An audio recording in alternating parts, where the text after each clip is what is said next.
I'm United States Senator Lamar Alexander. This is the season for high school graduations, and more than 2 million of those graduating are going to college. Both Republicans and Democrats agree that college is the surest ticket to a middle class, and we want to help by making it simpler and smarter to get a student loan. That's why the Republican House of Representatives has passed, and President Obama and Senate Republicans agree on the same idea: a permanent solution to all student loan interest rates before some automatically rise on July 1st.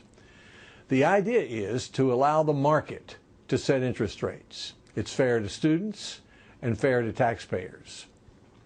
Now, some Senate Democrats want a short-term political fix that will only benefit 40% of new student loans, but they stand alone. Between now and the end of the month, Senate Republicans will work hard with the President and with the House to produce an agreement that ensures all student borrowers benefit from today's low interest rates. That would mean that 100% of all new student loans made this year would have a rate below 5%. We may be in agreement on student loans, but we have a major disagreement about who should be in charge of our 100,000 public schools that educate 50 million American children. To put it simply, Democrats want a national school board, Republicans favor local control. Over the last decade, the United States Department of Education has become so congested with federal mandates that it has actually become, in effect, a national school board. If you remember the childhood game Mother May I, then you have a pretty good sense of how the process works. States must come to Washington for approval of their plans to educate their students. This congestion of mandates is caused by three things: No Child Left Behind, Race to the Top, and the administration's use of waivers. Together, they've imposed federal standards for what children must know in reading and math. They've coerced some states into adopting Common Core standards, and they've imposed federal definitions of how a state should measure school, teacher, and principal performance. This week, Senate Democrats reported to the full Senate an 1,150-page plan that would not only freeze these mandates into place, but double down, creating more than 25 new programs, as well as more than 150 new reporting requirements. Republicans voted to move in a different direction. We offered a 220-page plan to help children in public schools learn what they need to know and be able to do by restoring responsibility to states and communities and giving teachers and parents freedom, flexibility, and choice. We call it Every Child Ready for College or Career. Our plan emphasizes state and local decision-making.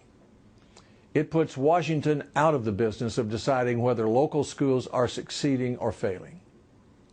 It rejects federal mandates that create a national school board and prohibits the education secretary from prescribing standards or accountability systems for states. It continues the requirement that states have high standards and quality tests, but doesn't prescribe those standards. Our proposal makes it easier for states to offer low-income parents more choice in finding the right public school for their child. And it gives teachers and principals more freedom by encouraging the expansion and replication of successful charter schools. It encourages states to create teacher and principal evaluation programs free of federal mandates and offers states flexibility in spending federal education dollars while cutting waste. This is not a proposal just for Republicans. We believe this proposal represents the views and will attract the support of governors leading the charge for education reform, teachers who value the freedom to teach, parents who want more choices for their children, and state legislators who are working for better schools. The Democratic proposal establishes a national school board. What such a proposal really says is they don't trust parents, and they don't trust classroom teachers, and they don't trust states to care about and help educate their children. And they want someone in Washington to do it for them. We completely reject that. Our proposal places responsibility for helping our children learn squarely where it ought to be on states and communities, and it does that by giving teachers and parents more freedom, more flexibility, and more choice.